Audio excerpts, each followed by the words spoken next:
हमने क्योंकि परसों ऑफिशियल स्टेटमेंट भी पार्टी की तरफ से दिया कि लोगों का हम इंशाल्लाह रोज़गार वापस दिलाएंगे। मैं बस बटमालू बस अड्डे वाल जितने भी वहाँ की जो एसोसिएशन है, कारोबार वाले हैं, रेडे वाले, उनसे इंशाल्लाह ये पूरी एश्योरिटी देता हूँ कि बीजेपी की पूरी जम्मू कश्मीर पार्टी आप लोगों के साथ है और कोशिश करेंगे कि हम जो आपका रोज़गार है वो वापस दिलाए। आप देख रहे हैं इस वक्त चैनल 1 और मैं हूं मीर उमर और मेरे साथ इस वक्त आप फ्रेम में देख रहे होंगे भाजपा के सीनियर लीडर मंजूर भट्ट साहब हैं, जो ना कि सिर्फ पॉलिटिक्स से वाबस्ता हैं बल्कि जो भाजपा का पूरा कार्यभार है। अगर हम जेके यूनिट की बात करें तो मीडिया से रिलेटेड जितनी भी प्रेस कॉन्फ्रेंसेस होती हैं, इवेंट्स होते हैं, या अगर ऑन ग्राउंड अगर हम देखें कहीं पे भी कोई भी सेमिनार होता है तो इन्हीं की डायरेक्शंस के थ्रू वो सारा काम जो होता है। इन्होंने एक स्टेटमेंट दिया बटमालू बस स्टैंड के हवाले से, और बटमालू बस स्टैंड एक ऐसा इशू रहा है खासकर श्रीनगर में। अगर देखा जाए प्रोटेस्ट वो भी हुए इस बात पे, कई पॉलिटिकल बयानात भी आए, कई पॉलिटिकल लीडर्स ने ये भी कहा कि ये एक पॉलिटिकल स्टंट था। इस सब पे बात करने के लिए यहाँ पे मौजूद है मंजूर भट्ट साहब। मंजूर साहब, मुझे ये बताएं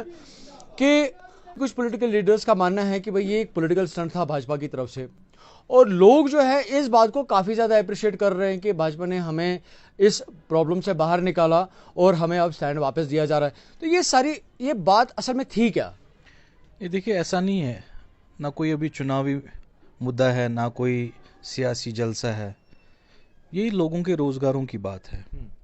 और मेरी पार्टी और मेरे मुल्क के वज़ीर आज़म नरेंद्र मोदी साहब मुझे सिखाते हैं कि लोगों को रोज़गार देना, लोगों का रोज़गार छीनना नहीं। जब पीडीपी बीजेपी कोalition थी, क्योंकि तब चीफ मिनिस्टर महबूबा मुफ्ती साहिबा थी, मुझे नहीं पता है तब उनके दिमाग में क्या ऐसा आइडिया आया कि उन्होंने कहा कि वहाँ से बस स्टैंड को वहाँ से शिफ्ट करेंगे, और कोई एक्सपीरियंस करना चाह रही थी वो। लेकिन जब आप किसी का रोज़गार छीनेंगे तो फिर कोई एक्सपेरिमेंट करेंगे तो ऊपर वाला मुझे नहीं लगता उसको कामयाबी देता है। वो एक्सपेरिमेंट ही फेल हुई। तो तब से लेकर अभी तक वो दरबदर है वहाँ के, चाहे वो रेड़े वाला है, चाहे दुकानदार है वहाँ पर। लेकिन उमर साहब, मसला ऐसा है कि भारतीय जनता पार्टी तब भी इसके खिलाफ ही थी कि इस बस टर्मिनल को शिफ्ट ना किया जाए। ये एक हिस्टोरिकल, वहाँ पर आपको पता है कि दूर दराज से गांव के लोग वहाँ, क्योंकि एक वो सेंटर पॉइंट है सिटी का, और मैक्सिमम अगर आप देखेंगे ना, सबसे ज़्यादा रश वहाँ रहता है जो SMHS हॉस्पिटल करनगर में है ना, जो हमारे स्टेट का सबसे बड़ा अस्पताल है, वहाँ उन बेचारों का रश रहता है। क्रॉसवे है बीच में। बिल्कुल। तो कहीं ना कहीं उनको भी बहुत बड़ी दिक्कत हो गई। एमरजेंसी पेशेंट भी कोई बीमार होता था। मैं डे फर्स्ट से इसके खिलाफ था और मैंने पार्टी हाईकमांड तक भी काफ़ी बार रखा, और पार्टी हाईकमांड ने कहा अब ये क्योंकि डिसीजन हुआ था, चीफ मिनिस्टर का डिसीजन था, लेकिन वक्त आता है और अल्लाह ताला को जो मंजूर होता है वही होता है। तो ये लोग हमारे पास आते रहे, हमारे कुछ लीडर साहिबान वहाँ भी गए, उनसे भी मिले।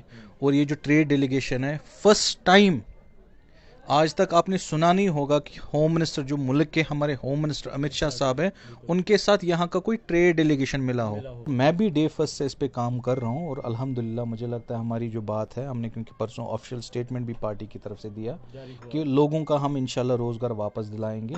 लेकिन कहीं ना कहीं लोगों को भी अब सामने आना पड़ेगा। देखिए, ये बस अड्डे की बात नहीं है, बटमालू की बात नहीं है, लेकिन अब कहीं ना कहीं हम तरक्की इसकी तरफ जा रहे हैं, एक स्मार्ट सिटी का हम ख्वाब देख रहे हैं। बस बटमालू बस अड्डे वाल जितने भी वहाँ की जो एसोसिएशन है, कारोबार वाले हैं, रेडे वाले, उनसे इंशाल्लाह ये पूरी एश्योरिटी देता हूँ कि बीजेपी की पूरी जम्मू कश्मीर पार्टी आप लोगों के साथ है और कोशिश करेंगे कि हम जो आपका रोज़गार है वो वापस दिलाए। और मेस की, क्योंकि मुझे लगता है 80% लोगों ने इसको अप्रिशिएट किया कि बीजेपी अगर इस स्टेप को, और जब आप मॉडर्न तरीके से बनाएंगे, इसमें मल्टी पार्किंग रखेंगे, जो ऑटोमेटिक पार्किंग रखेंगे, तो बस अड्डा एक बहुत खूबसूरत बनेगा।